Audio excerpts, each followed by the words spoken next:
School of magic season 2। Title. मैं एक अच्छे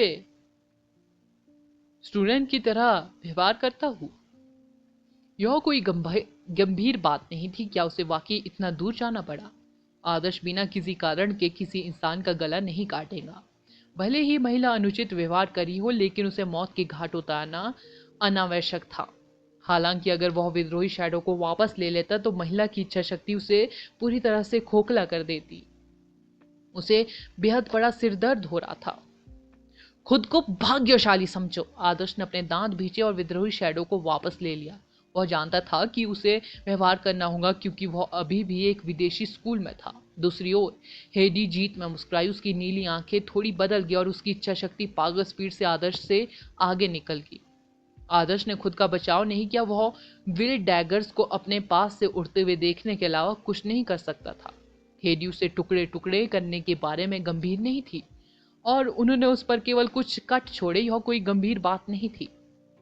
आदर्श को घाव जलते हुए महसूस हुए। वह मुस्कुराया जब उसने देखा कि उसके घाव से खून बह रहा है और नदी में टपक रहा है। क्या अब तुम खुश हो? आदर्श ने अपनी नजर उठाई और ठंडे स्वर में कहा, मैं ही हूं जिसने तुम्हारी जान बख्शी है। हेडी ने सख्ती से कहा। वह आदर्श के लहजे से नाखुश थी। अगर तुम मेरी दुश्मन होती तो मैं तुम्हारे साथ नरमी नहीं बरतता। आदर्श ने उसे घूरते हुए कहा। क्या तुम माफी नहीं मांगोगे? हेडी ने बड़बड़ाते हुए कहा। आदर्श ने जवाब दिया, मैं 2 बार सॉरी कहूंगा और आप मुझे अपना शरीर फिर से दिखाने देंगी।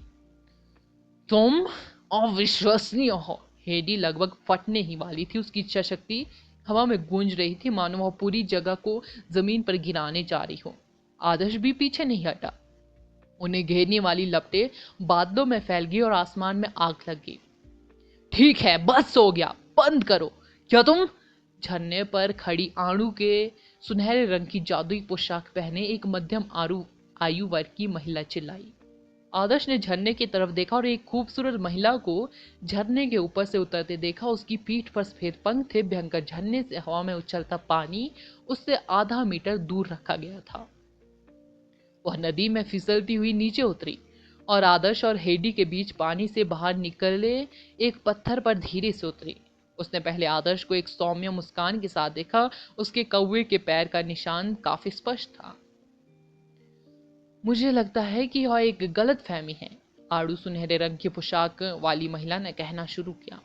आदर्श ने नाराजगी जताते हुए कहा, आप इतने लंबे समय से वहां थे, मुझे लगा कि आप कुछ और व्यवहारिक बात करने जा रहे हैं।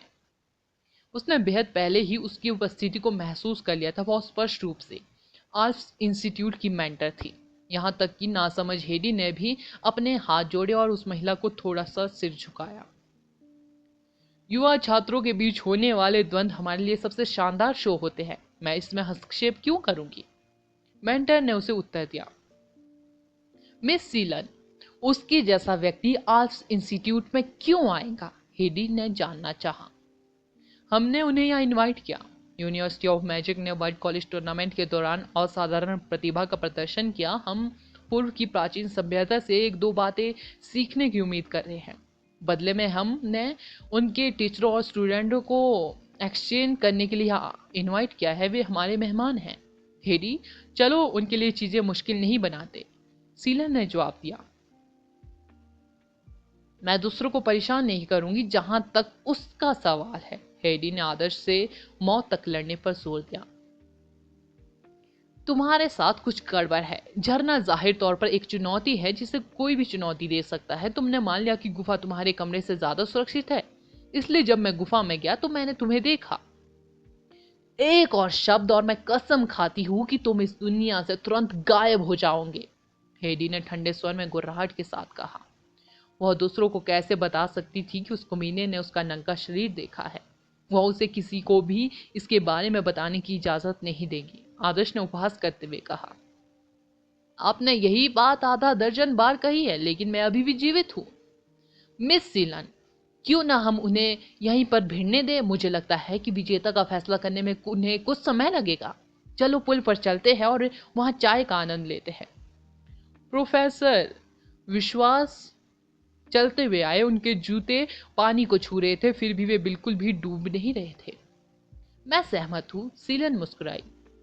अभी वो आल्प्स इंस्टीट्यूट्स में है, तो मैं नेम्स का use as it is stories की तरह कर रही हूँ, क्योंकि ये थोड़ी डिफरेंट जगह पे गए हैं तो डिफरेंट नेम आएंगे ना। जब ये चीन वापस आएंगे तो चीन वालों के नाम ले लेंगे, मतलब जो हमारे पास आप लोगों ने दिए हैं, जो मैंने मांगे थे, सॉरी। चलिए आगे शुरू करते हैं। मेरे लिए बहुत हो गया, जिमी जल्दी करो और मेरी चोटों का इलाज करो। आदर्श पुल पर कूद गया। आदर्श के खून बहते घावों को देखकर एडिथ और शेरिल को लगा कि आखिरकार उन्होंने अपना बदला ले लिया है। आदर्श को इस बात की बिल्कुल भी परवाह नहीं थी कि महिलाएं क्या सोच रही है। वो यह भी नहीं बता सकता था कि क्या उन्होंने उसे जानबूझकर फंसाया था। उसने एक महिला के नग्न शरीर पर कुछ नजरें डालने के लिए इतनी बड़ी कीमत चुकाई थी। मैं कोई हीलर नहीं हूं, जिमी ने बुहें चढ़ाकर उत्तर दिया। सच में? हम तुम्हें यहाँ क्यों लाए हैं? आदर्श ने कहा। किसी को नहीं पता था कि तुम तुरंत लड़ाई शुरू करने जा रहे हो, जिमी ने विरोध किया। मैं तुम्हारी चोटों का इलाज कर दूंगी, बस कुछ मामूली घाव है, मेरे स्टूडेंट का वास्तव में यह मतलब नहीं था। सीलन आदर्श के पास आई, उसकी हथेली पर एक सफेद हीलिंग स्पिरिट दिखाई दी। हीलिंग स्पिरिट आदर्श की ओर उड़ी और उसके चारों ओर चक्कर लगाने लगी। उसके घाव तेजी से भरने लगे। चोटें गंभीर नहीं थी, लेकिन उसके कपड़े फटे हुए थे और खून से लथपथ थे। वह बेहद असहज महसूस कर रहा था। आदर्श ने कहा, अगर आपके स्कूल का हर स्टूडेंट उसके जैसा गैंगस्टर है तो मुझे लगता है कि मेरे लिए शहर वापस जाना बेहतर है। अंधेरा होने को है। समय पर शहर पहुंचने के लिए तुम्हें बेहद ऊर्जा खर्च करनी पड़ेगी। और मैं समझ सकती हूँ कि तुम कितने दखलंदाज हो। मुझे लगता है कि आर्ट्स इंस्टीट्यूट तुम्हारे लिए एकदम सही है। सीलन मुस्कुराई। मिस, आपका ऐसा कहना बेहद अजीब है। मैं हमेशा से एक अच्छा व्यवहार करने वाला छात्र रहा हूं। मैं स्कूल की छात्रवृत्ति के लिए लगभग योग्य था। अगर आपको मुझ पर भरोसा नहीं है तो प्रोफेसर विश्वास और प्रोफेसर नागेंद्रा से बेझिझक पूछे। वे यूनिवर्सिटी ऑफ मैजिक में मेरी उपलब्धियों के बारे में जानते हैं। आदर्श ने श्रद्धापूर्वक कहा। प्रोफेसर विश्वास ने जवाब दिया। आदर्श, मुझे डर है कि इसकी गवाही देना मुश्किल है। आदर्श अच्छा व्यवहार किया गया था आदर्श द्वारा। ओहो, वह यूनिवर्सिटी ऑफ मैजिक का विलन था, जो किसी भी ऐसे व्यक्ति की पिटाई कर देता था जो उसकी नज़र में बुरा लगता था।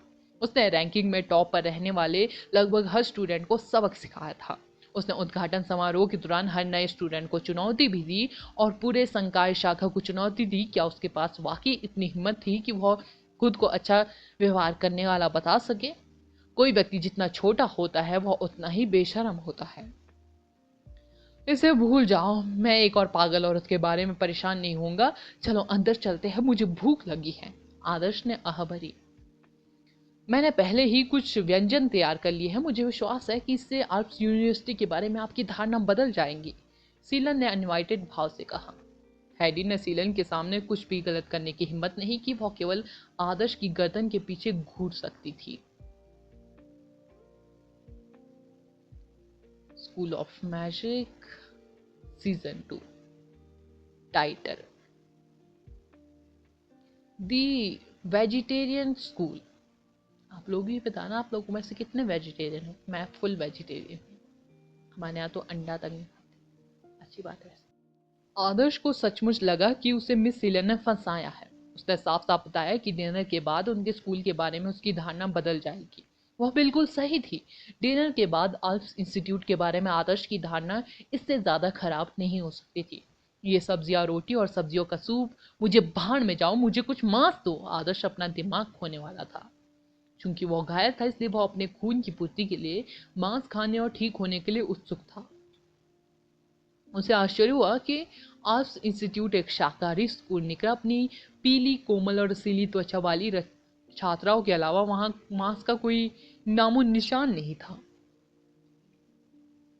आल्प्स में कुछ विदेशी व्यंजन तैयार करने के लिए बेहद सारी सामग्रियां आसानी से उपलब्ध थी, लेकिन कैंटीन के दरवाजे पर एक बड़ा सा बोर्ड लगा था जिसमें लिखा था कि पहाड़ पर मौजूद हर छोटा जीव सबसे प्यारा छोटा एल्फ है। अगर वे जीवों से टकराए जाते हैं तो उन्हें सौभाग्य प्राप्त होता, लेकिन अगर वे जीवों को कोई नुकसान पहुंचाते तो वे खुद को दुर्भाग्य में पाते। मैं आप लोगों से बेहद प्रभावित हूँ। आप मांस नहीं खाते तो आपके स्टूडेंट इतने सख्त क्यों हैं? आदर्श ने सीलन से कहा। सीलन एक ठेठ चालाक बूढ़ी लोमड़ी थी। आदर्श द्वारा की जा रही व्यंग्यात्मक टिप्पणियों की परवाह किए बिना वह धीरे से जवाब देती थी। ऐसा लगता था कि उसके शब्दों का कोई मतलब नहीं था, जैसे वह किसी रुई पर मुक्का मार रहा हो। हमने अपना सारा ध्यान कल्टीवेशन पर लगाया है। यह देखते हुए कि आप कितने गुस्सैल स्वभाव के हैं, वो आपको वास्तव में यहाँ रहकर कुछ महीनों तक कल्टीवेशन करने पर विचार करना चाहिए। मुझे लगता है कि कुछ महीनों के बाद आपका व्यवहार काफ़ी हद तक बदल जाएगा। आपको क्या लगता है कि लोग हमेशा हमारे स्टूडेंट्स को त्यान शान पर्वत पर बर्फ के कमल की जड़ी बूटी की तरह पवित्र क्यों मानते हैं? यह हमारे अद्वितीय प्रबंधन और प्रकृति का सम्मान करने के तरीके के रूप में शाकाहारी भोजन करने के हमारे दृढ़ संकल्प के कारण है। हम मिलनसार हैं, लेकिन हम डरपोक नहीं हैं। सीलन ने गंभीरता से कहा। जब वह मुस्कुराई तो उसके चेहरे पर झुर्रियां उभर आई, लेकिन वह उनसे बिल्कुल भी परेशान नहीं दिखी। सीलन सही है। हमारा यूनिवर्सिटी ऑफ मैजिक एक बिजी शहर में स्थित है। के टीवी, फूड स्टॉल और बार पहुंच के भीतर है और स्टूडेंट्स का ध्यान भटकाते हैं। जो दृढ़ हृदय नहीं रखते वे अपना रास्ता खो देंगे। हमें बेयू पर्वत पर एक नया स्कूल स्थापित करके आप लोगों से वाकई सीखना चाहिए। हम नए स्टूडेंटों को समाज में कदम रखने से पहले उनके दिलों को प्रशिक्षित करने के लिए हरी भरी पहाड़ियों और स्वच्छ पानी के बीच कुछ समय बिताने देंगे। प्रोफेसर नागेंद्रा ने सिर हिलाया। उन्होंने वास्तव में आर्ट्स इंस्टीट्यूट के दृष्टिकोण की प्रशंसा की। वाह प्रोफेसर नागेंद्र, क्या आप वाकई ऐसा कहना चाहते हैं? मुझे नहीं लगता कि स्कूल का दावतों और मौज मस्ती वाली जगहों के बीच में होना कोई बुरी बात है। क्या वे मुझे नाइट लाइफ का छोटा राजकुमार नहीं कहते थे, जो फिजूल खर्च और अपव्ययी था? खैर, मैंने अपनी कल्टीवेशन को गंभीरता से लेने का फैसला करने के बाद राष्ट्रीय टीम में जगह बनाई। इस बीच इस स्कूल का दृष्टिकोण अपने स्टूडेंट को एक भिक्षु की तरह तपस्वी कल्टीवेशन से गुजरने के लिए मजबूर करना है। यह जल्द ही एक प्रतिक्रिया का कारण बनने वाला है, आहन ने निराशा से कहा। इसे करने के अलग अलग तरीके हैं, लेकिन शाकाहारी होना थोड़ा ज्यादा है।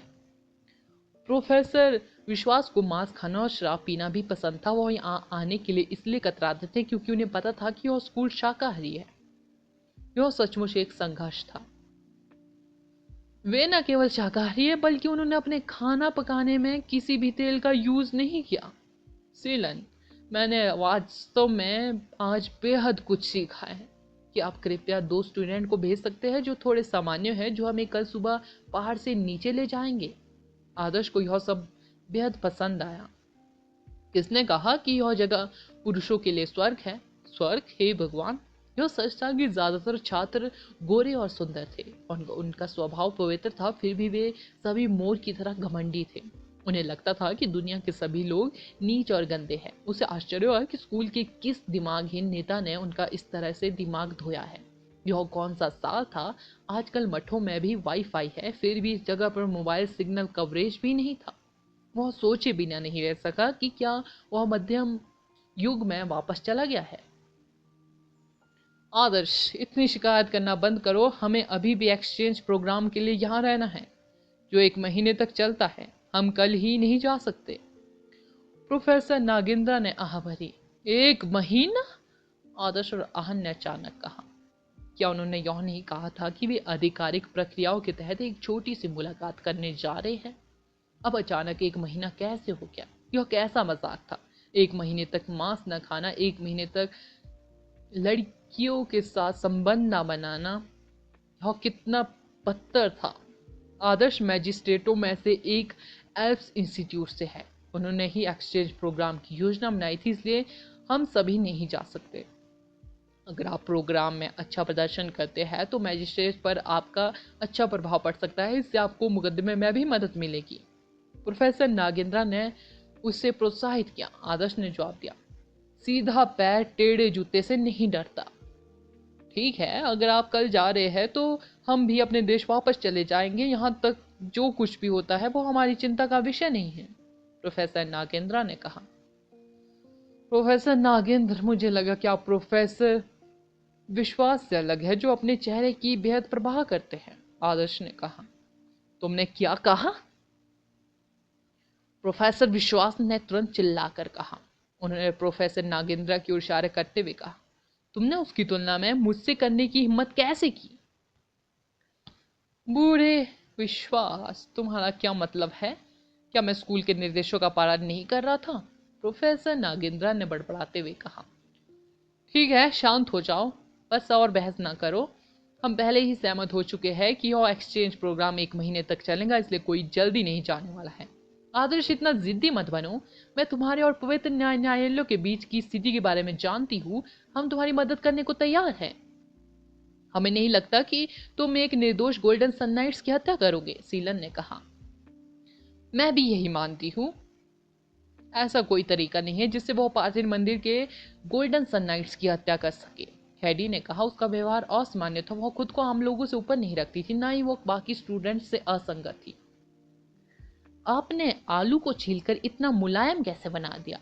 यहाँ के रसोइये बेहद कुशल होंगे। आदर्श ने चालाकी से एक पका हुआ बिना मसाले वाला आलू उठाया। हेदी को पहले तो समझ नहीं आया कि आदर्श किस बात पर इशारा कर रहा था, लेकिन बाद में उसे याद आया कि आदर्श ने उसे नग्न अवस्था में देखा था। वह तुरंत गुस्से से लाल होगी, मेज पर रखी चांदी की प्लेटें हिलने और खड़खड़ाने लगी। हेरी, अपने गुस्से पर काबू रखो। झरने की तेज गड़गड़ाहट तुम्हारे दिमाग खराब नहीं कर पाई। फिर भी तुम आदर्श के कुछ शब्दों के बाद भी शांत रहने में विफल रही हो।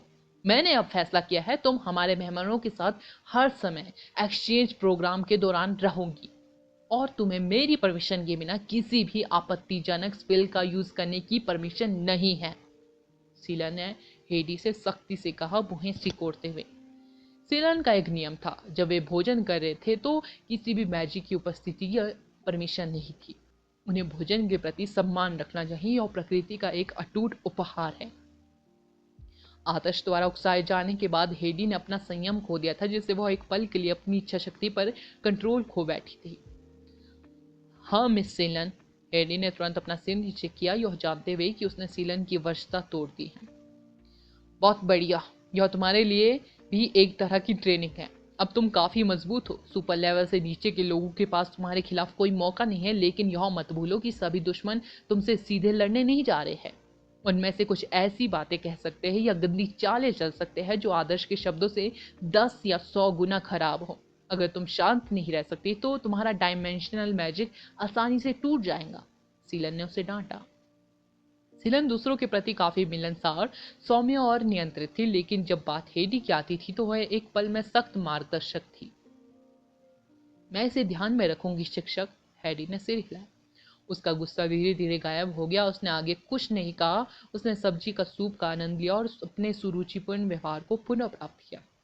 आदर्श मुस्कुराता रहा, लेकिन हेडी ने उसके चेहरे पर गुस्सा न दिखाने पर जोर दिया, अन्यथा वह फिर से अपना संयम खो सकती थी। मिस सीलन, आप अपने स्टूडेंट्स के साथ इतना सख्त व्यवहार करती हैं। यह सच है कि एक स्टूडेंट का व्यवहार स्कूल के आंतरिक गुणों और शिक्षाओं को दर्शा सकता है। इस संबंध में आदर्श और आहन ने वास्तव में यूनिवर्सिटी ऑफ मैजिक की प्रतिष्ठा को धूमिल किया है। हमें शर्म आनी चाहिए, प्रोफेसर विश्वास ने कहा। जिमी और कुणाल उन शब्दों को सुनकर हंस पड़े। प्रोफेसर नागेंद्र मजेदार थे। मेरी राय में यूनिवर्सिटी ऑफ मैजिक अधिक स्वतंत्रता पर जोर देता है और छात्रों को आरामदेह माहौल में खुद को निखारने की परमिशन देता है। इस तरह छात्र अपनी प्रतिभा को अपनी इच्छानुसार प्रदर्शित करने में सक्षम होते हैं। उम्मीद है कि कुछ छात्र ऐसे होंगे जो बेकाबू जंगली घोड़ों की तरह होंगे, लेकिन वे स्कूल को बेहद ऊर्जा भी प्रदान करते हैं, सीलन ने विनम्रतापूर्वक उत्तर दिया। क्या आप एक दूसरे की तरह चापलूसी करना बंद कर सकते हैं? आदर्श बड़बड़ाया। हम वास्तव में सच बोल रहे हैं, सीलन ने आसानी से उत्तर दिया। वास्तव में